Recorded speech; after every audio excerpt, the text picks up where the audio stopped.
In this video, I'm going to talk about the brain stem. Brain stem.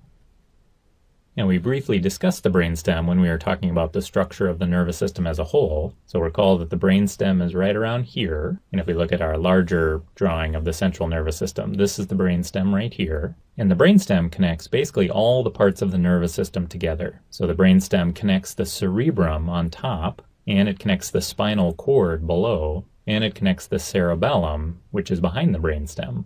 The brainstem also connects most of the cranial nerves. Let me just write that over here. Cranial nerves. So here's a different image of the brain looking at it from below. So here's the cerebrum, here's the cerebellum, and here's the brainstem. And all these little stringy things coming out are the cranial nerves, and most of them are coming out of the brainstem. So we'll come back to that in a minute. But basically, because the brainstem is connecting all these other parts of the nervous system together, its anatomy is complex. There's a lot going on in the brainstem, even though it's a fairly small structure. It's just this little guy right here, but it does a lot of things. So let's take a look at some sections to look inside the brainstem. So recall that this top part up here is called the midbrain, this middle part is called the pons, and this lower part is called the medulla. So now let's take some sections. So let's pretend we're cutting through the midbrain right here, and we're going to look at it from the top. So over here, this would be a section of the midbrain.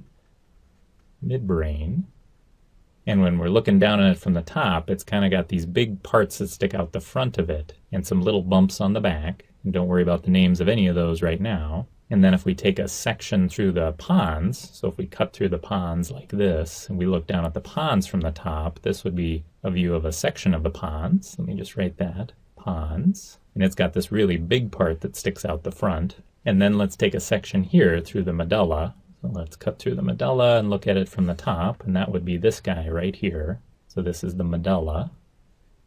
Medulla or medulla. I hear people say it both ways. And the medulla has kind of a different shape. So each one of these three main divisions of the brainstem has a little bit of a different shape. The inside of the brainstem has some similarities to the spinal cord, particularly down low in the medulla where it's connecting to the spinal cord right here. And similarly to the spinal cord, most of the gray matter of the brainstem is on the inside, and most of the white matter of the brainstem is on the outside. But it's a lot more mixed together than it is in the spinal cord. So there's kind of white and gray matter more scattered about, although most of the gray matter is on the inside and most of the white matter is on the outside. Much of the brainstem gray matter are just these kind of distributed neurons that aren't in nice discrete little places or bundles.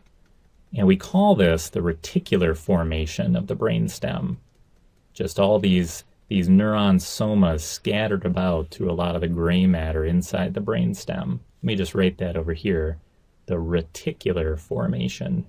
Reticular formation of the brainstem.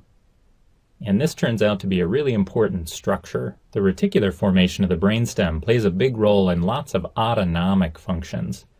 Autonomic.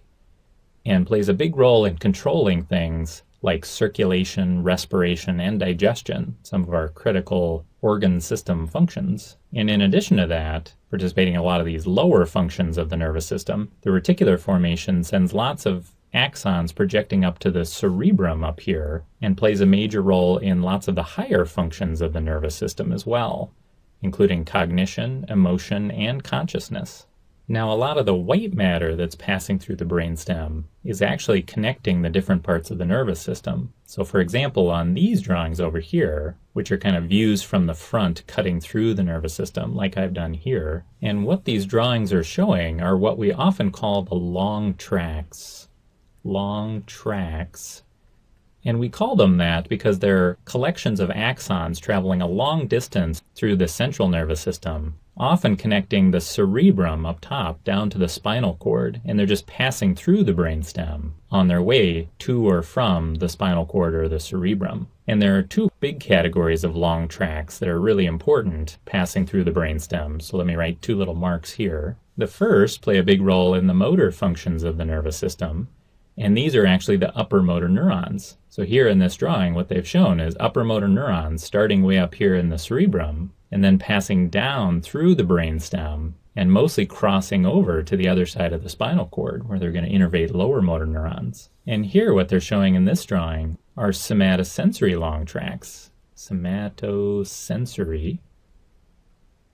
And there are different kinds of somatosensory tracts carrying information through the nervous system. But what this one's showing is somatosensory information coming up the spinal cord, crossing and going up the brainstem, and then going to the cerebrum on the other side from the body. And so the brainstem is playing host to these long motor and somatosensory tracts that are carrying information up and down between the cerebrum and the spinal cord.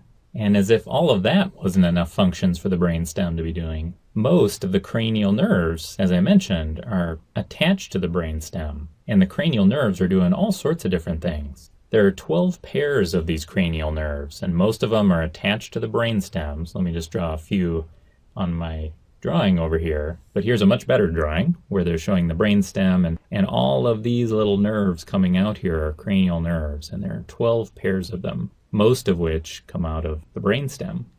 And the cranial nerves perform all sorts of functions, including motor functions, sensory functions, and a number of different kinds of senses, in addition to somatosensory functions. There's things like hearing and taste, and a number of automatic functions, like reflexes and autonomic functions. Automatic functions.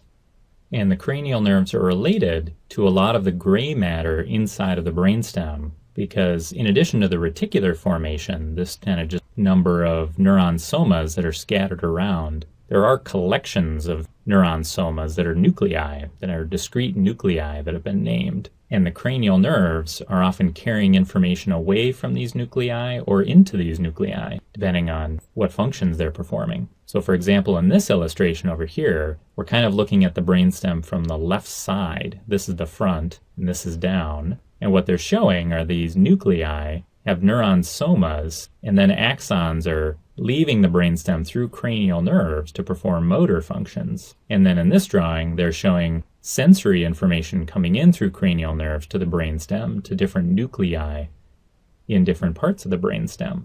Now, these cranial nerves are mostly performing these functions in the head and the neck. Let me just mark that in on our person over here. But there are a few cranial nerves that actually travel from the brainstem all the way down into the body and perform functions in the trunk and in the limbs. Some examples of cranial nerve functions include sensation of the face and movements of the eyes, face, jaw, and throat, in addition to influencing organs like the heart and the intestines. So there's a lot going on with the brainstem, and I think I'll stop here.